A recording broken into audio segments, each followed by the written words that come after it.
अस्सलाम वालेकुम guys, welcome back to hacking with can.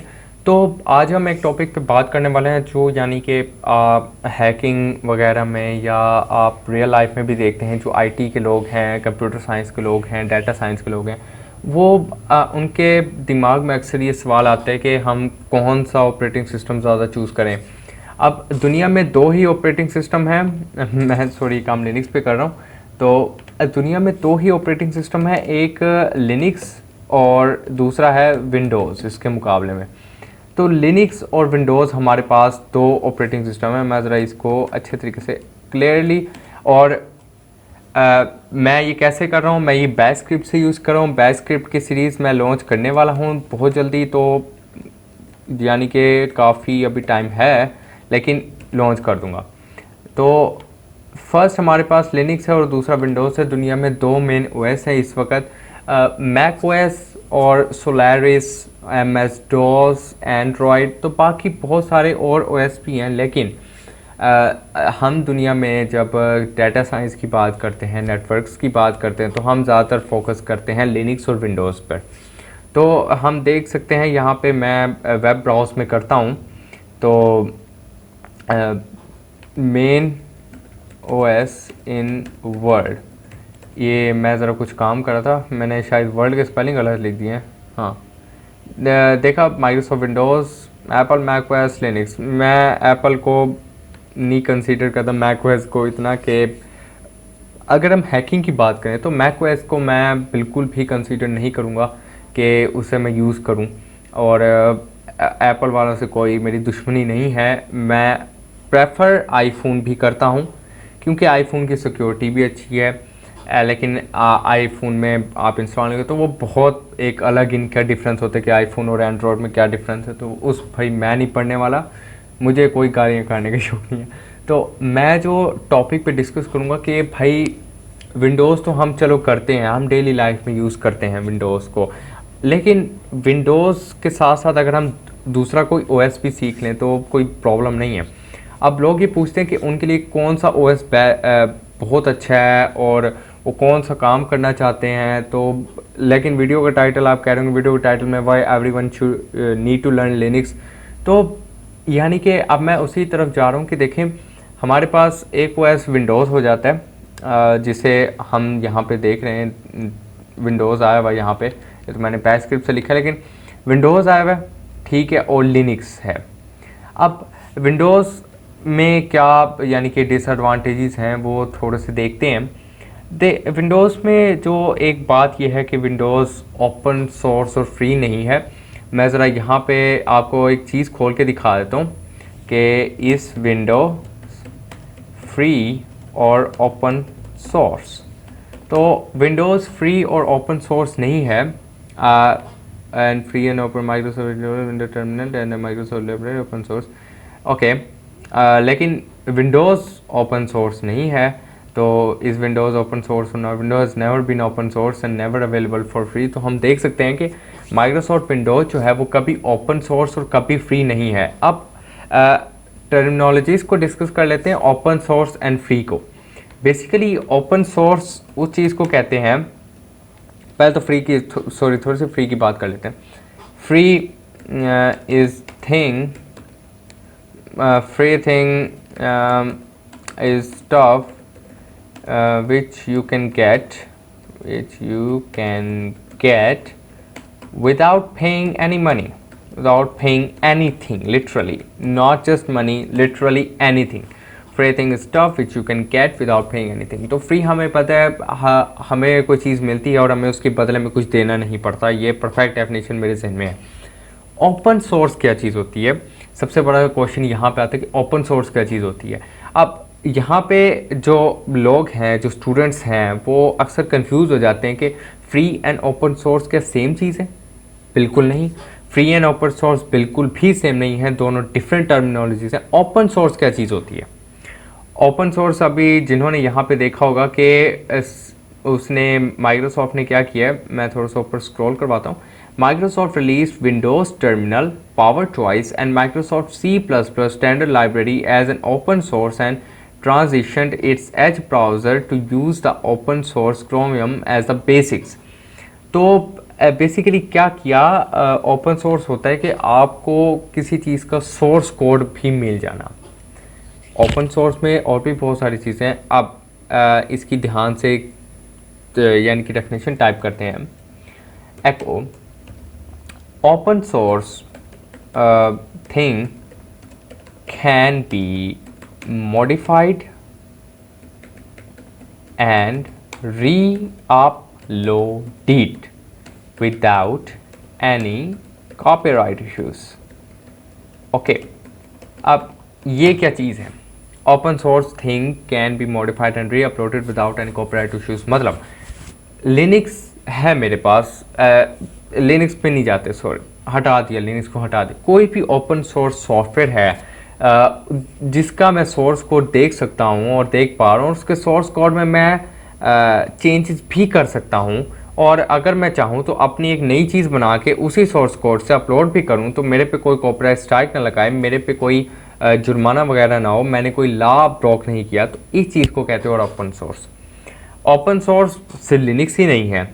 अब आप कहेंगे ओपन सोर्स और क्या चीज़ है? देखिए, एक वेबसाइट आप लोगों को शायद पता हो, github.com। यहाँ पे कुछ हैकर्स देख रहे होंगे या आईटी के स्टूडेंट्स देख रहे होंगे, उन्हें इस वेबसाइट का पता होगा।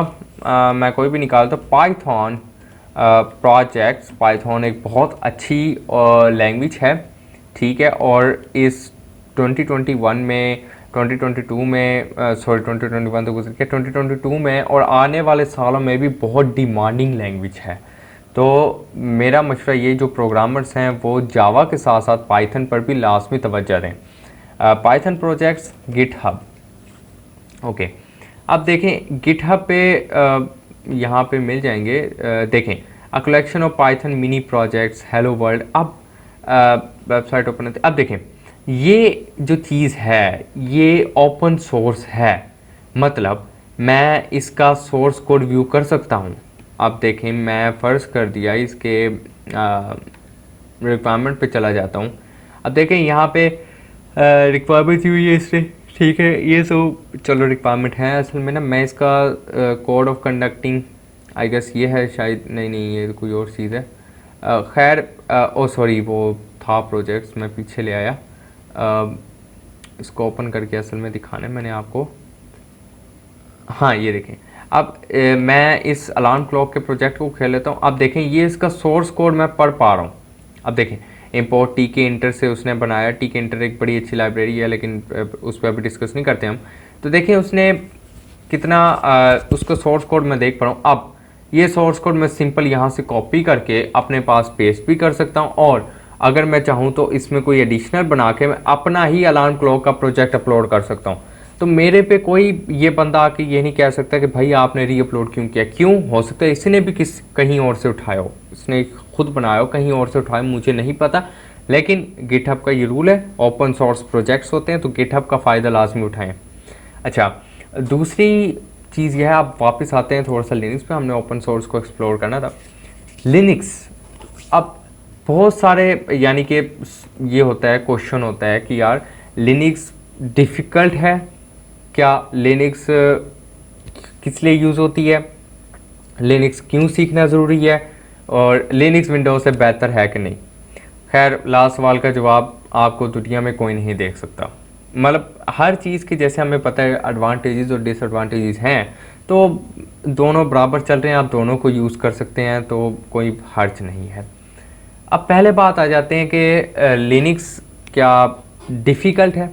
हरगिज़ नहीं, लिनक्स डिफ़िकल्ट नहीं है। और मैं ये एक्सपीरियंस से कह सकता हूँ, क्योंकि जब मैंने फ़र्स्ट टाइम लिनक्स सीखी थी तो मेरा भी यही था कि यार लिनक्स बहुत मुश्किल है। लोगों ने डराया हुआ था यार नहीं लिनक्स बहुत मुश्किल है, आपको कमांड्स याद करनी पड़ती हैं और ये काम करना पड़ता है, वो काम करना पड़ता है, आपको ये इस टर्मिनल से खेलना पड़ता है, इस टर्मिनल पे पता नहीं क्या कुछ लोग बैठ के कर रहे होते हैं, ये चीज़ें वो चीज़ें, ठीक है। लेकिन टाइम गुजरता गया और अब टर्मिनल पे इतनी कमांड है कि आपके सामने मैं CTFs खेल के कितने काम करता हूँ, like sudo apt install Firefox.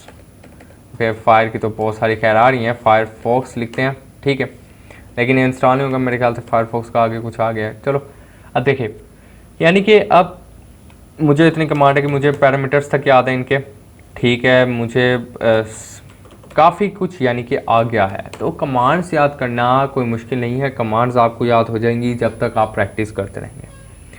दूसरा ये कि लिनक्स ईजी है, सॉरी ये हो गया डिफ़िकल्ट, लिनक्स ईजी है डिफ़िकल्ट है ये भी हो गया। अब लिनक्स यानी कि क्यों सीखनी चाहिए, आपको क्यों लर्न करनी चाहिए, जो मेन वीडियो का टाइटल है, आप उसी वजह से बैठे होंगे और मैं फजूल की बातों में टाइम वेस्ट कर रहा हूँ, लेकिन बताता हूँ लिनक्स क्यों सीखना ज़रूरी है। आपके बहुत सारे जो सर्वर्स होते हैं वो लिनक्स पे होते हैं। क्यों? लिनक्स इन चीज़ों के लिए स्टेबल बहुत ज़्यादा है, बहुत ज़्यादा स्टेबल है इन चीज़ों के लिए, सर्वर होस्टिंग के लिए, आपकी फोरेंसिक्स के लिए, आपकी हैकिंग के लिए, आपकी वीडियो एडिटिंग के लिए लिनक्स एक स्टेबल ऑपरेटिंग सिस्टम है, बहुत स्टेबल है। अब मैं आप लोगों को दिखाता हूँ कि आप विंडोज़ की जगह कौन सा लिनक्स का ओएस इस्तेमाल कर सकते हो। प्लस लिनक्स की एक और करैक्टरिस्टिक है, आप तो चलो सुनते हैं Windows 95, Windows 98, window 2000, window NT, window XP, window 7, window 8, window 8.1, window 10, अब विंडो 11 आई हुई है। हम विंडोज़ ही सुनते जा रहे हैं भाई, Windows Windows Windows and Windows. तो हम यानी कि और कोई ऑपरेटिंग सिस्टम ही नहीं हमें बताते कि यार ऑपरेटिंग सिस्टम और कोई है। लिनक्स के फ्लेवर्स बहुत हैं, फ्लेवर्स, डिस्ट्रॉज ऑफ लिनक्स। अब देखें यहाँ पे लिनक्स के बहुत ज़्यादा डिस्ट्रॉज हैं। अब ये देखें, ये सारी चीज़ लिनक्स है। युबुंटू लिनक्स की बहुत अच्छी टाइप डिस्ट्रो है, सॉरी टाइप कह रहा हूँ, बहुत बेसिक डिस्ट्रो है। और हम जब बच्चों को सिखाते हैं तो हम शुरू में यहीं से ही शुरुआत करते हैं युबुंटू से, क्योंकि युबुंटू बहुत इजी है, फ्रेंडली है। फेडोरा बहुत अच्छी लिनक्स है, ठीक है, आर्च लिनक्स ये भी। अब देखिए कितने सारे फ्लेवर्स हैं, आप की अपनी मर्ज़ी कि आप पैरेट ओएस जो मैं करंटली यूज़ कर रहा हूँ, मैं LS CPU भी करके दिखा देता हूँ आपको। अब यहाँ पे देख लें, शायद यहाँ पे ना बताए, ओके सॉरी यूनेम -A मेरे ख्याल से लिनक्स में, हाँ ये देखें पैरेट, और पैरेट ओएस है बेसिकली यूनेम लिनक्स, यूनेम -R पैरेट 1, ठीक है चलो। लेकिन मेरे पास पैरेट ओएस है, ठीक है, जो मैं यूज़ कर रहा हूँ पैरेट ओएस का KDE वर्जन है। अब साइंटिफिक लिनक्स है, ये साइंटिफिक लिनक्स अब क्यों यूज़ होती है इसके बारे में थोड़ा सा मैं बताता हूँ। यहाँ पे अगर मेरे कुछ और भी व्यूअर्स बैठे हैं वो ये ना समझे कि सिर्फ हैकिंग के लिए है लिनक्स। अब देखिए scientific Linux produce by family, it is a free and open source based on red hat, it deployed from free, यानी कि scientific Linux use for is to produce common Linux for various labs and universities around the world. अब देखें कितनी अच्छी उनकी contribution है। Black arch, okay, Garuda Linux, gamers जो हैं वो इस पे बहुत अच्छी गेमिंग कर सकते हैं। और अब तो स्टीम ने फीचर भी निकाल दिया गेमिंग का, और बहुत सारी गेम्स आपकी लिनक्स पर भी आती हैं।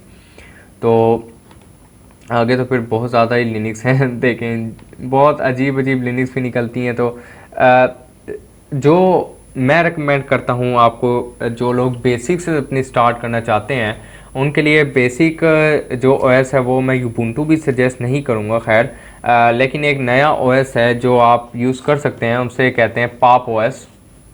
तो पॉप ओएस सिस्टम 76 के ने बनाया है और फ्री एंड ओपन सोर्स है। इसमें जीनोम का इन्वायरमेंट है और बहुत अच्छा इंटरफेस है इसका, ठीक है। ऐप्ट इसका पैकेट मैनेजर है बेसिकली हर उसकी तरह, और बहुत अच्छी, यानी कि आप कहते हैं कि आप कह रहे हैं कि इंटरफेस इसका बहुत यूज़र फ्रेंडली है। जो लोग फर्स्ट टाइम लिनक्स करना चाहते हैं उनके लिए बहुत अच्छा है। अब देखें इस pop OS better than Ubuntu, yes pop, क्योंकि पॉप ओएस मैंने भी यूज़ की है तो ये बहुत यूज़र फ्रेंडली है। आप यानी कि जो काम विंडोज़ में करते हो पॉप ओएस में उससे ज़्यादा कर सकते हो। अब दूसरी बात एक और कर लेते हैं कि लिनक्स डिफ़िकल्ट है या विंडोज़ डिफ़िकल्ट है। देखो विंडोज़ में हम कोई सॉफ्टवेयर इंस्टॉल करना चाहते हैं तो हम क्या करते हैं, अब ये मैं लिटरली बता रहा हूँ, यहाँ पे कोई ऑफेंस ना हो क्योंकि लिटरली ये काम हर बंदा करता है। तो अब देखें हम क्या करते हैं, हम पायरेट वेबसाइट्स पे जाते हैं। फ़र्ज़ करते हैं मेरे पास टोरेंट की पायरेट वेबसाइट में किक-एस टोरेंट है, सबसे बहुत अच्छी, सबसे फेमस है। पहले पायरेट पे थी लेकिन पायरेट पे बंद हो गई और उसकी दूसरी डोमेन चल रही है जो कि ट्रस्टेबल नहीं है। तो इस वजह से मैं किक-एस टोरेंट सजेस्ट करूँगा, शॉर्ट टर्म कैट। तो अब देखें यहाँ पे फ़र्ज़ कर दिया मैं विंडोज़ डाउनलोड करना चाहता हूँ, मैं विंडोज़ लिखता हूँ। तो देखें यहाँ पे विंडोज़, यूडेमी, विंडो 11, ये तो कोर्सेज आ गए। विंडोज़ 10 ठीक है। अब ये ओरिजिनल नहीं है, ठीक है। फ़र्ज़ कर दिया मैं चाहता हूँ कि मुझे चाहिए यार, फ़र्ज़ कर दिया स्क्रीन रिकॉर्डर एक था, बहुत ज़्यादा यूज़ होता है रेड स्क्रीन रिकॉर्डर। चलो शैडो प्ले एक स्क्रीन रिकॉर्डर है जो गेमर्स बहुत ज़्यादा यूज़ करते हैं, शैडो प्ले। तो ओके, स्क्रीन रिकॉर्डर,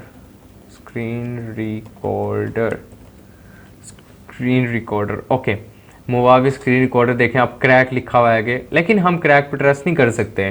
तो और लोग यानी कि ये क्या होया हुआ, पॉज साइन इन अगेन, ये क्या आया हुआ था, पॉज असल में सिंक नहीं कर रहा।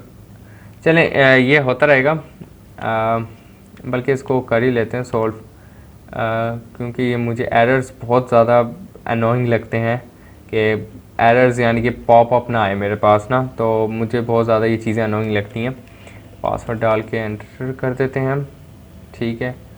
और ओके, 2 स्टेप वेरिफिकेशन, वो मुझे कहेगा, मेरे फ़ोन पे कहेगा कि भाई वो करो।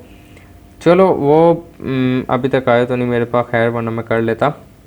चलिए मेरे ख्याल से आ गया, हाँ आ गया मेरे पास। तो अब मैं इसको यस करके फिर हम आगे बढ़ते हैं। थोड़ा सा वेट कर लीजिए, और बस ये मैंने यहाँ से यस इट्स मी कर दिया, और अब यहाँ से भी ये होप के पेज ख़त्म हो जाएगा। तो अब वापस आ गए हम, इसको मैं बंद करता हूँ। अब देखें यहाँ पे कितने साइबरलिंक स्क्रीन रिकॉर्डर आ रहे हैं, लेकिन डीलक्स क्रैक है। अब हम क्रैक पे ट्रस्ट नहीं कर सकते। क्रैक पे क्यों ट्रस्ट नहीं कर सकते? क्योंकि हो सकता है वायरस हो उसके पीछे, और क्रैक इंस्टॉल करते हुए आपको बोलते हैं कि आपका विंडो डिफेंडर ऑफ होना चाहिए। अब विंडोज़ में तो आपको यानी कि सारी चीज़ें परचेज़ करनी पड़ती हैं, लेकिन जो पाकिस्तान के लोग हैं, जो इंडिया के लोग हैं, उनके लिए डॉलर्स बहुत ज़्यादा महंगे हैं। जो एशिया के लोग हैं ख़ास तौर पर, उनके लिए डॉलर्स बहुत ज़्यादा महंगे हैं, और हम लोगों के लिए बहुत ज़्यादा डॉलर्स महंगे हैं। तो हम लोग ये चीज़ें, इनके सॉफ्टवेयर जो ओरिजिनल होते हैं वो परचेज़ नहीं कर सकते। तो हम फिर इसके लिए क्या करें? भाई सिंपल लिनक्स पे शिफ्ट हो जाओ। मैं बहुत सही बता रहा हूँ। अब देखो लिनक्स में चीज़ इंस्टॉल करने के बहुत सारे तरीके हैं। फर्स्ट तरीका, गिटहब से कोई प्रोजेक्ट उठाना है, गिट क्लोन, आगे वो यूआरएल मांगता है तो यूआरएल दे के आप कर सकते हो गिट क्लोन। सूडो, अब मैंने इंस्टॉल करना है, फ़र्ज़ कर दिया सूडो apt इंस्टॉल। आप माइक्रोसॉफ्ट ऑफिस लोगों को पता होगा, लेकिन यहाँ पे है लिब्रे ऑफिस, और लिब्रे ऑफिस बहुत अच्छा है यार। आप लोग एक किस्म का वो क्या कहते हैं, उसकी तरह ही देता है बिल्कुल रिज़ल्ट, माइक्रोसॉफ्ट ऑफिस की तरह। अब देखिए सूडो apt इंस्टॉल, मैं यूटिलिटी nmap करते हैं। nmap बहुत अच्छा टूल है, लोगों को जो लोग हैकिंग करते हैं, पेन टेस्टिंग करते हैं, उनको पता होगा।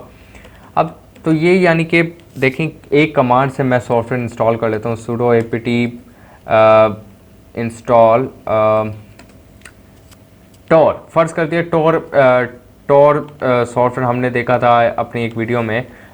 टॉर प्रोजेक्ट, हमने टॉर सॉफ्टवेयर को भी डिस्कस किया था इसका कि भाई कैसे काम करता है। तो टॉर कर लेते हैं। अब देखें अगर ये मेरे पास इंस्टॉल ना होता तो ये इंस्टॉल हो जाता। सिर्फ एक कमांड से मैं चीज़ें इंस्टॉल करूँ। अब मुझे रिमूव करना है, sudo apt पर्ज, और आगे मैं पैकेज का नेम दे दूँगा, ठीक है। तो यानी कि मेरे के लिए डिलीशन इंस्टॉलेशन कितनी आसान है। और आप लोग कहते हैं कि लिनक्स डिफ़िकल्ट है। हाँ लिनक्स डिफ़िकल्ट है, जब आप जाते हैं कर्नल मोड में तो लिनक्स डिफ़िकल्ट बन जाती है।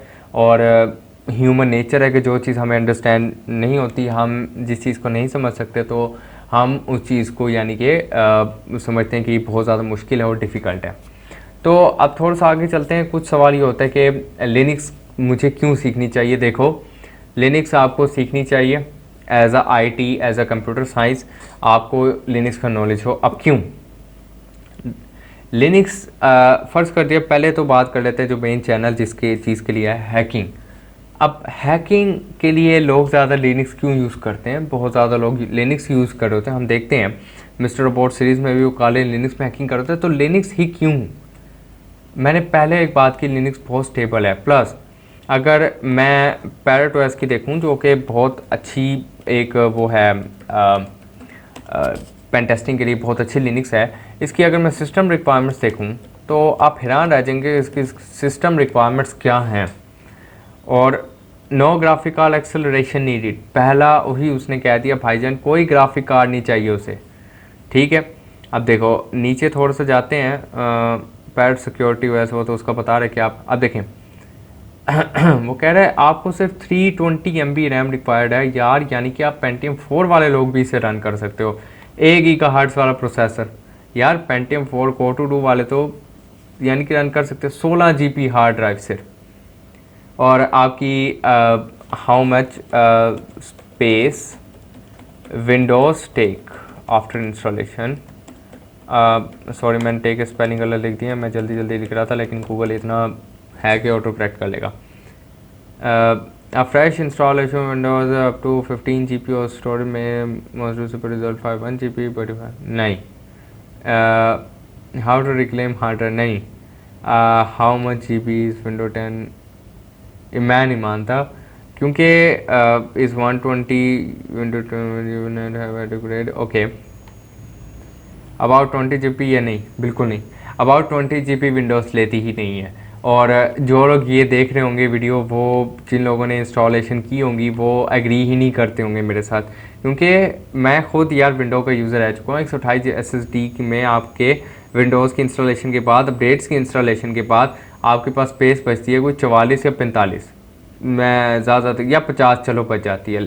तो यार बाकी की स्पेस तकरीबन 30-40 विंडोज़ ले जाती है, 20 नहीं लेती, ये मैं नहीं मानता। लेकिन अब देखो पैरेट ओएस कितनी ले रही है, सिर्फ 16 GB, और वो भी अपडेट्स के साथ।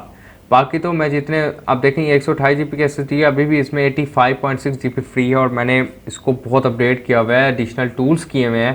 तो अब इंस्टॉल करने के हमने बहुत तरीके देख लिए, मतलब एक कमांड से आप लोग इंस्टॉल कर सकते हैं चीज़ें।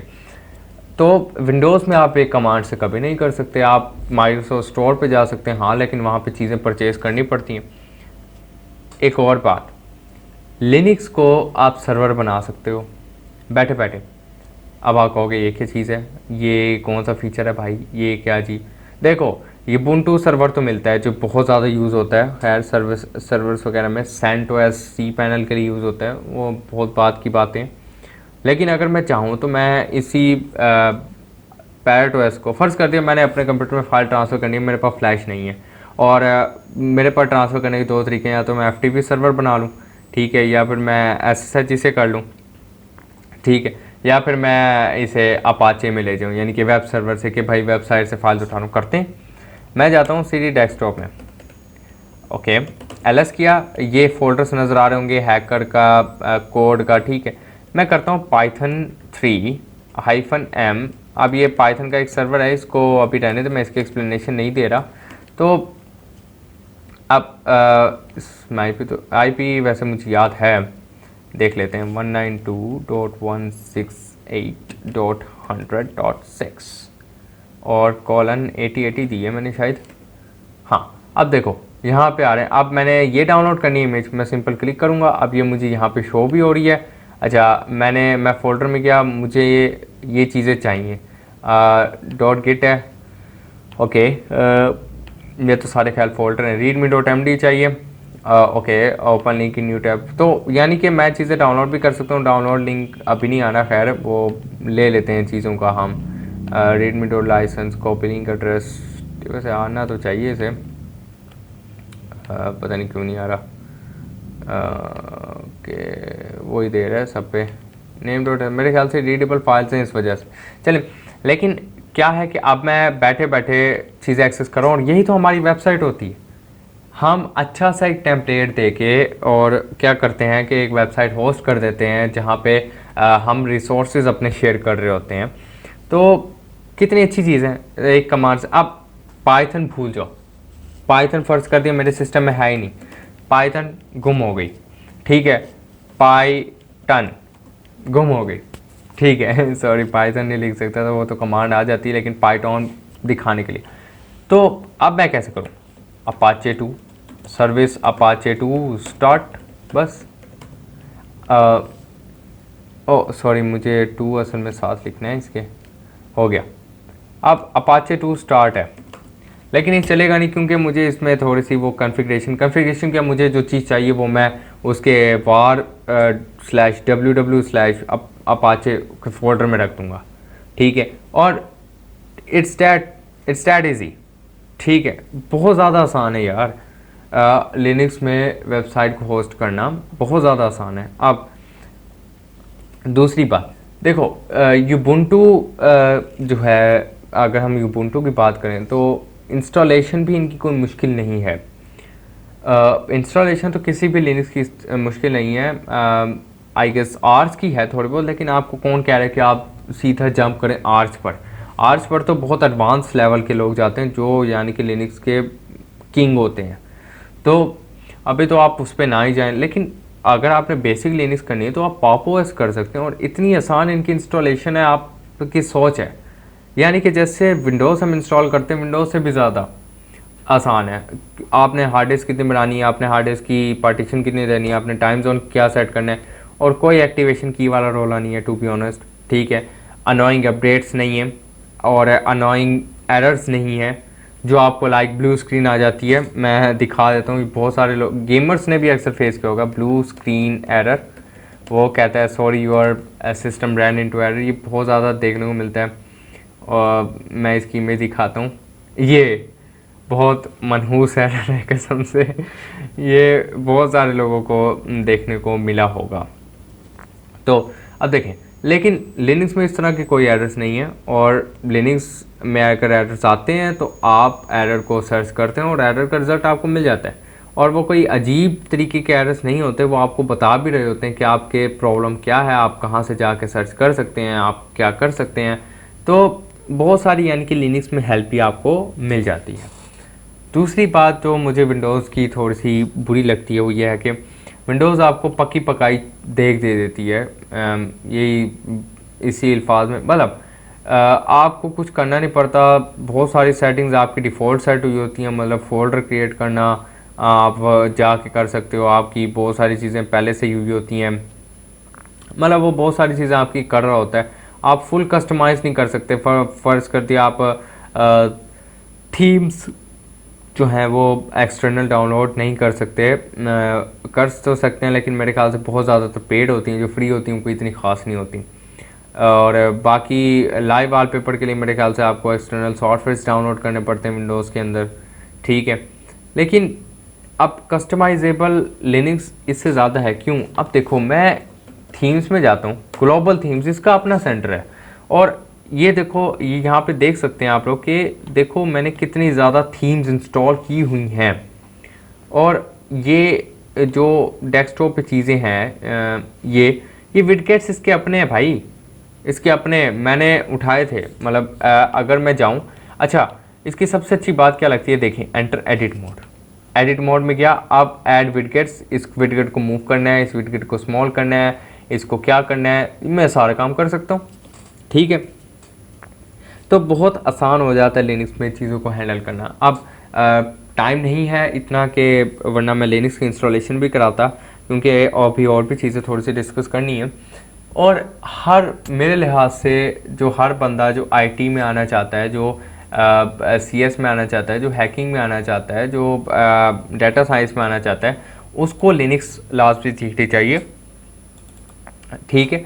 तो अगर वो लिनक्स नहीं सीखेगा तो बहुत सारी चीज़ें मिस कर देगा, बहुत सारी आसानियाँ मिस कर देगा। प्लस हम देख सकते हैं कि डेवलपमेंट के लिए भी लिनक्स बहुत ज़्यादा बेहतर है, क्योंकि देखा आपने कि बहुत सारी लैंग्वेजेस में प्री इंस्टॉल है यार। मैं एक मिनट यहाँ पे ना टर्मिनल तो ओपन है, अब देखें पाइथन इंस्टॉल है, ठीक है। मैं प्रिंट करता हूँ, एक इसका सिंटैक्स है हेलो वर्ल्ड, पाइथन यूज़ किए भी थोड़ा सा हो गया, एग्जिट का फंक्शन टाइप करके मैं बाहर निकल आता हूँ।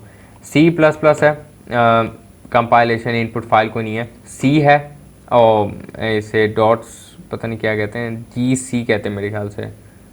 हाँ, तो यानी कि मेरे पास सी भी है, ठीक है, सी है, सी प्लस प्लस है, गो, गो लोगों ने नाम बहुत सुना होगा गो लैंग्वेज का, गो लैंग्वेज है मेरे पास, जावा, जावा लैंग्वेज है, पीएचपी, और भाई है, पीएचपी भी है।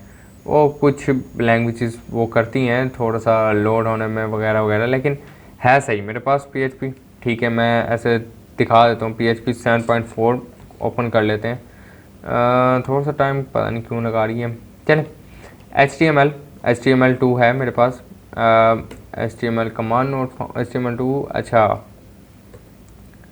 है, HTML यानी कि है, अगर मैं बना के करता हूँ तो मुझे कोई मसला नहीं होगा। प्लस अगर आप कहते हैं कि जावा भी हो गई आप लोगों की, तो अब मेरे पास जब सारी लैंग्वेजेस प्री इंस्टॉल है, और हाँ असेंबली के लिए x86 या x84 तो वो पता नहीं कैसे करते हैं इसमें, लेकिन इसमें इसका कंपाइलर प्री इंस्टॉल होता है, आपको ज़्यादा कुछ करना नहीं पड़ता। तो हमने देखा कि लिनक्स यानी कि कोई इतनी मुश्किल नहीं है, और विंडोज़ भी कोई, विंडोज़ बहुत इजी है, लेकिन लिनक्स का जो लोग कहते हैं कि बहुत ज़्यादा डिफ़िकल्ट है, इतनी नहीं है डिफ़िकल्ट जितना लोगों ने बनाया हुआ है। आप लोग कमांड सीख लें, बहुत है। देखें, लिनक्स में ऐसी कमांड्स हैं जो आपको बहुत ज़्यादा काम करवा देती हैं। फ़र्ज़ कर दिया cd ls और cat नैनो, ये कमांड्स आपको, ओ यार चलो, ये कमांड आपको बहुत ज़्यादा यानी कि वो आप कह सकते हैं कि लिरिक्स करवा देती है। यानी कि आपने ज़्यादातर लिनक्स का डायरेक्टरी स्ट्रक्चर समझना होता है, ठीक है। तो लिनक्स में यानी कि हर चीज़ फ़ाइल होती है, हर सेटिंग उसकी फ़ाइल होती है, तो यानी कि चीज़ों को एक्सप्लोर करना बहुत ज़्यादा आसान हो जाता है। तो हर किसी को लिनक्स सीखने की ज़रूरत क्यों है, अब थोड़े से इस बारे में बात कर लेते हैं। वीडियो का टाइम काफ़ी हो गया, तो मैंने बहुत सारी चीज़ें कर दी, उसके लिए सॉरी। तो लिनक्स सीखना क्यों ज़रूरी है? देखो, दुनिया में सर्वर की बात हो रही थी कि सर्वर कॉन्फ़िगरेशन लिनक्स पे होती है, बहुत सारी वेबसाइट्स होस्टिंग भी होती है और लिनक्स पे होती है। और अगर आपको लिनक्स हैंडल नहीं करनी आएगी फिर आप कैसे करोगे वो चीज़ें। दूसरी बात, हैकिंग, डेवलपमेंट, ठीक है, बहुत सारी और चीज़ें, फोरेंसिक्स लिनक्स पे होती है, ठीक है। आईओटी डिवाइसेस के अंदर लिनक्स होती है, आपके आप वो कह सकते हैं जो रास्पबेरी पाइज हैं उनके अंदर लिनक्स होती है। प्लस लिनक्स यानी कि बहुत ज़्यादा वाइडली यूज होने वाली चीज़ है। इवन कि माइक्रोसॉफ्ट विंडोज़ भी अपना यानी कि मेन सर्वर जो है वो लिनक्स पर है उनका, क्योंकि फ्री और ओपन सोर्स है। स्पेस एक्स जो इलॉन मस्क की कंपनी है, उनके सर्वर्स लिनक्स पर हैं, ठीक है। तो गूगल लिनक्स यूज़ करता है, ठीक है। तो ये ना हो, ये मत समझिए कि लिनक्स बहुत छोटा हुआ ऑपरेटिंग सिस्टम है। विच कंपनीज यूज़ लिनक्स, मैं सिंपल सर्च कर लेता हूँ, विच companies use Linux. Famous companies वैसे लिख देना चाहिए था, चलें अब देखें। Google, Twitter, Facebook, McDonald's, IBM बहुत अच्छी कंपनी है, ठीक है। नासा की बात चले नहीं हुई लेकिन आ गई, खुद ही आ गई, मैं कहने वाला था। Watches, mobile devices, space x, Raspberry pi, desktop computing, corporates, New York stock exchange, bullet trains, internet hosting, missile and weapons, hackers, other industries, postal services, education, movies, networking, cars, future of robotics. मैंने robots यानी कि थोड़ी बहुत तो study की थी, लेकिन मैंने कोई रोबोट नहीं देखा जो विंडोज़ पे चल रहा हो। सारे रोबोट्स का काम, आर्टिफिशियल इंटेलिजेंस का काम लिनक्स पे होता है, तो इसी वजह से लिनक्स सीखना इम्पोर्टेंट है। और अगर आप नहीं भी हैं IT के स्टूडेंट, तो आप डेली लाइफ के लिए विंडोज़ को छोड़ के, भाई आप क्यों पैसे भर रहे हैं, क्यों पायरेट विंडो करके अपना सिस्टम ख़राब करें, क्यों रैनसमवेयर ला रहे हैं? तो लिनक्स की बजाय क्यों ना, विंडोज़ की बजाय क्यों ना लिनक्स कर लें, जो कि फ्री और ओपन सोर्स। और मैंने आपको बता भी दिया कि आप पॉप OS बहुत बेसिक है यार। मैं इसकी वेबसाइट पे दिखा देता हूँ, इसकी वेबसाइट पे हम आए, अब ये देखें, सिस्टम 76 की है। इनके बाकायदा वो भी हैं लैपटॉप्स भी, और इनके लैपटॉप्स बहुत अच्छे हैं लेकिन महंगे बहुत हैं, तो उसको तो भी रहने दें आप लोग। तो डाउनलोड में इसके जाते हैं, ठीक है। डाउनलोड करना इसे बहुत ज़्यादा आसान है। अब देखें ये कह रहा है कि NVIDIA का एक रास्पबेरी पाई 4, तो NVIDIA का अगर आपके पास वो GPU है तो आप कर सकते हैं ग्राफिक्स डाउनलोड या ISO प्रॉपर्टी। तो मेरे पास नहीं है, तो क्योंकि मेरा तो सिंपल है। अब तो देखें रॉ CD में जो 2.5 GB आर ओनली। अब ये आई गेस डेबियन बेस नहीं है, तो मैं इसको उधर अब हम बेसिकली एक और काम क्या कर सकते हैं, हम वर्चुअल बॉक्स इस्तेमाल कर सकते हैं इसको इंस्टॉल करने के लिए, टेस्ट करने के लिए। लेकिन मैं रिकमेंडेशन करूँगा कि विंडोज़ को रिमूव करके लिनक्स यूज़ करना शुरू कर दें, क्योंकि फ्यूचर लिनक्स पे बहुत ज़्यादा डिपेंड करता है। क्योंकि विंडोज़ पे तो आप चलें गेमिंग वगैरह कर सकते हैं, एंटरटेनमेंट, लेकिन प्रॉपर काम नहीं कर सकते। प्रॉपर काम करने के लिए आपको प्रॉपर चीज़ें चाहिए, और प्रॉपर चीज़ें फिर आपको एक्टिवेशन की के बगैर नहीं मिलती। तो लिनक्स में बहुत सारी चीज़ें जब आपको प्री इंस्टॉल मिल रही हैं तो आप यानी कि काफ़ी कुछ कर सकते हैं। यानी कि डेवलपमेंट वगैरह करना आपके लिए भी कोई ज़्यादा मुश्किल नहीं है। आर्टिफिशियल इंटेलिजेंस का काम हो गया तो बहुत ज़्यादा कोई मुश्किल नहीं है। तो इस वीडियो को असल में बनाने का मकसद ये था क्योंकि बहुत सारे सवाल आ रहे थे कि यार कौन सा ऑपरेटिंग सिस्टम चूज़ करो। जब मैं लोगों को लिनक्स के बारे में बताता था तो उनका एक ही सवाल होता था कि लिनक्स क्यों, why Linux, what is Linux, why is Linux and how should I use Linux. तो यही मैं बता रहा हूँ कि आपको लिनक्स कैसे यूज़ करनी चाहिए। बेसिकली कमांड्स याद करें उसकी, ठीक है। कमांड्स देखें, टर्मिनल पे काम करें, ठीक है, प्रैक्टिस करें टर्मिनल की। और कोई कमांड्स मैंने जैसे दिखाए कोई इतनी मुश्किल नहीं है, एक कमांड से सॉफ्टवेयर इंस्टॉल हो जाता है। थोड़ा सा स्टडी करेंगे तो चीज़ें आ जाएंगी। जैसे हमने विंडोज़ को एक्सप्लोर किया था वैसे अब लिनक्स को भी कर लेते हैं। और मेरे सामने दुनिया में अब 2 ही ऑपरेटिंग सिस्टम करें, मैक ओएस नहीं है उस लिस्ट में, sorry Mac OS, sorry Apple, क्योंकि मैक ओएस जो है वो फिर आपको सिर्फ मैक में ही मिलता है ज़्यादातर। तो मैक बहुत एक्सपेंसिव हैं, तो ज़्यादातर फिर जो लोग होते हैं वो नॉर्मल बजट वाले वो फिर सिस्टम्स ले लेते हैं और विंडोज़ या लिनक्स ही रन करते हैं। तो सही है, लेकिन हर बंदे की अपनी चॉइस होती है, मैं इस पर आर्ग्यू नहीं करूँगा। देखें वीडियो का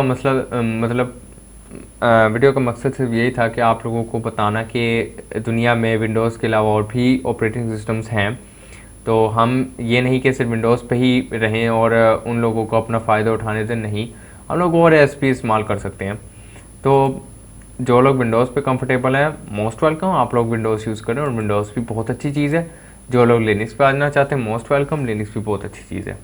एंड मैं यही कहूँगा दोनों OS, दोनों ऑपरेटिंग सिस्टम्स अपने यानी कि यूज़र्स के लिहाज से बहुत अच्छे हैं, लेकिन दोनों के एडवांटेजेस डिसएडवांटेजेस है। लिनक्स में भी आपको कभी कोई एरर मिलता है जो आप फेस नहीं कर पा रहे थे, लेकिन लिनक्स की एक बात अच्छी लगी मुझे कि उसने मुझे जो है अपना पर्सनल एक्सपीरियंस, मुझे उसने एरर हैंडलिंग सिखा दी बहुत अच्छी।